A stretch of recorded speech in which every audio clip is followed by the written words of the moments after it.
Hello, I'm Dr. Angela Moore and I'm going to tell you about how to understand your absence rate. CDES technology has worked with many organisations around the world to help them manage their shift operations more effectively. A large part of this work is about managing absence. We help companies understand their absence rate and then help them create policies and procedures to ensure that absence never affects their operation. This video has examples of how absence affects operations and how to calculate how much resource is required to manage the problem. This video is for all managers, aimed at helping people gain a better understanding of what your absence rate is really telling you. Understanding your absence rate is the first step towards controlling your absence problems. Everyone talks about absence rate, but do you really understand it? Most people don't. They know what the national average is. They may know what their company or department is. They may think it is too high. Absence rate is simply a percentage. It's a tool to help you manage your business, group or department. However, if you don't understand what it's telling you, then you can never use it wisely. Absence rate is used by most organisations, so it is a standard percentage so that you can compare yourself with other departments, groups or companies. It will also allow you to do calculations and estimate what will happen in the future. It is always best to do the calculations over the year. This is because absence is seasonal, since illness is seasonal. You need to calculate your absence rate because you need to quantify the problem. Your absence rate will tell you how many resources you should use to solve absence. We can use the absence rate for last year to predict and plan our resources for this year. Statistically, if nothing has changed, what happened last year will happen this year. To calculate your absence rate, you will need the number of hours people were sick for per year, annual hours, number of hours people were sick for excluding long-term sick, number of hours people were absent for per year including public service, compassionate leave, etc. We then use this calculation to create 3 different absence rates depending on how you want to use them. Your absence rate is hours of absence divided by annual hours. Example: a group of 10 engineers, each on a 40-hour per week contract. The table shows their absences during 2014. What is their total absence rate? Engineers' annual hours was 21,840 hours. Total hours absent was 1,428 hours. Total absence rate was 0.065 or 6.5%. What is their absence rate excluding sickness? Again, we use their annual hours. This is 21,840 hours. Their absence hours excluding sickness was 84 hours. Their absence rate excluding sickness was 0.004 or 0.4%. What is their sickness rate excluding long-term sickness? Again, their engineers' annual hours were 21,840 hours. Their sickness hours were 1,008 hours. Their sickness rate was 0.046 or 4.6%. So the absence rate for the engineers was 6.5% for the year, but their short-term sickness rate was 4.6% for the year. If you want to plan your resources, then last year's short-term sickness was 4.6%, so 2015 should be similar. The long-term absence could have been a one-off operation or a broken leg. You need to investigate to see if this is the case, or if the person will continue to be on long-term sick because of an ongoing condition. The 84 hours of absence other than sickness needs further investigation too. Out of all of the absences that happened in 2014, which could happen again in 2015. How to use your absence rate. Your absence rate will tell you how many hours you need to anticipate what will be required to cover for absences next year.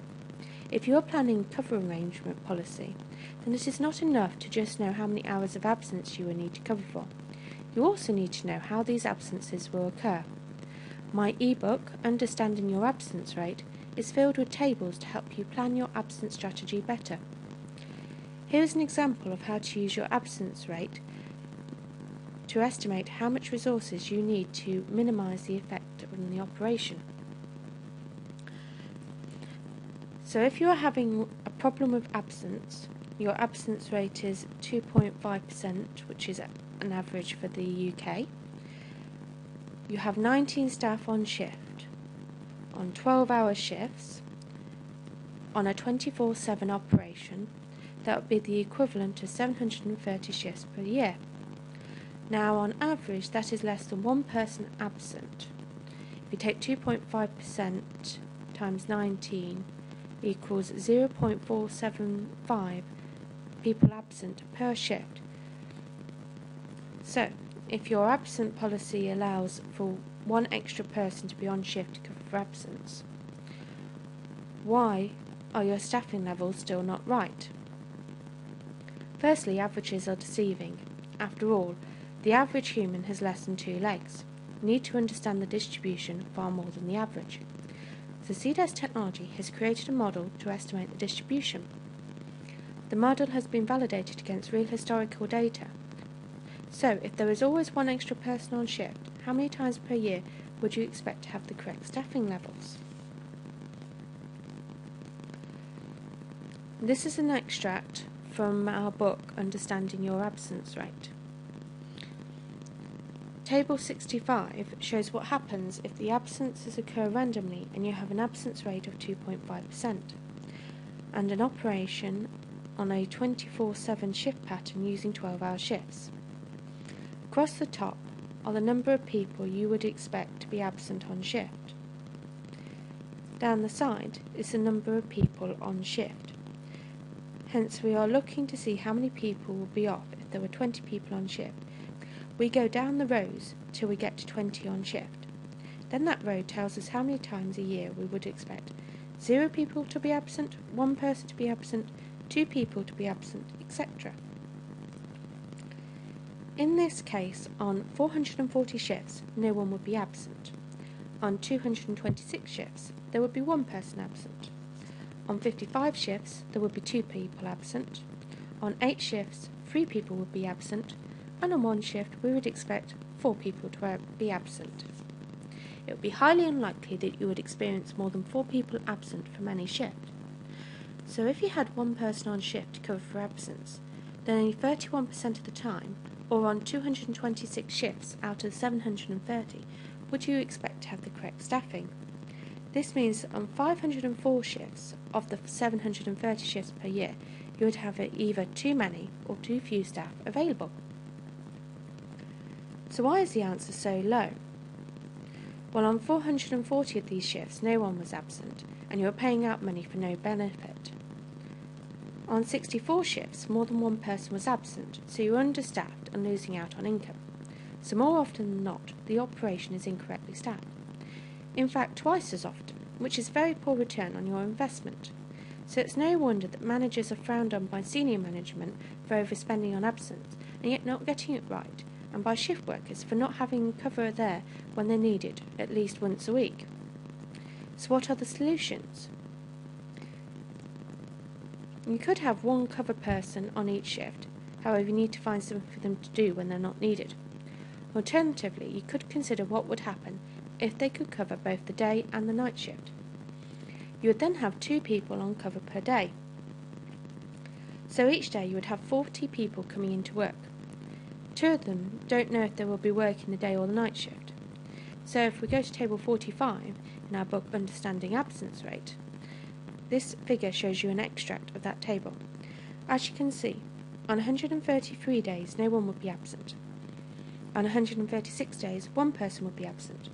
On 68 days 2 people would be absent. And on 28 days more than 2 people would be absent.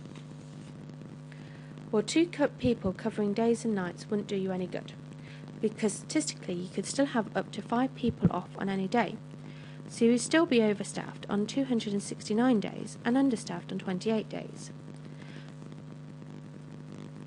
A better solution would be to have 4 people on call every day to cover both shifts. So let's consider the cost of this solution. We will ignore holidays. If there are 19 people on each shift and 4 teams, you have saved 4 people's salaries, 1 person from each shift. So you employ 76 people. No one likes to be on call, and you have 4 people on call every day of the year. That's 1,460 times every year. Divided by your current staff, each person will need to be on cover 19 to 20 times per year. However, they would only be called in 5 times on average. They would be paid overtime when called in. This would only happen a quarter of the time they were on call.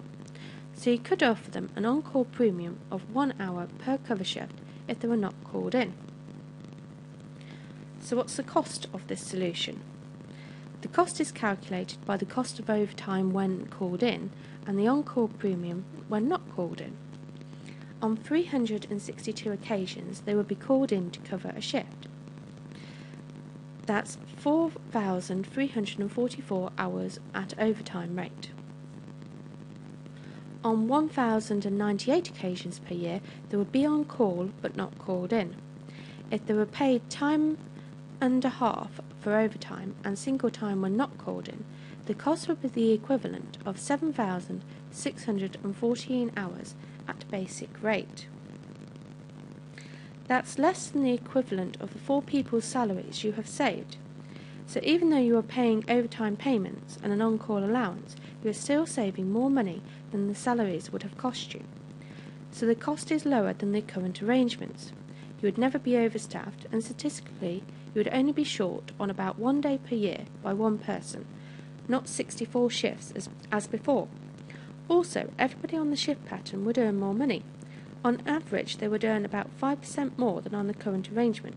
Hence, you have a better operation at a lower cost, and everyone earns more money. This is a good example of how understanding your absence rate can help you manage more effectively. You can use your absence rate to predict not only how much resource you should budget for, but also how to use that resource to its best advantage. Planning your resources. Each year, you need to consider how to cover for your absence. Your absence rate will tell you the number of hours you need to budget for, and the tables in this book will give you the distribution of how you would expect these absences to occur. How often you would expect no one to be absent, 1 person to be absent off a shift, 2 people absent off a shift, etc. This is the first ebook ever produced that allows you to convert an absence rate into the number of people off shift.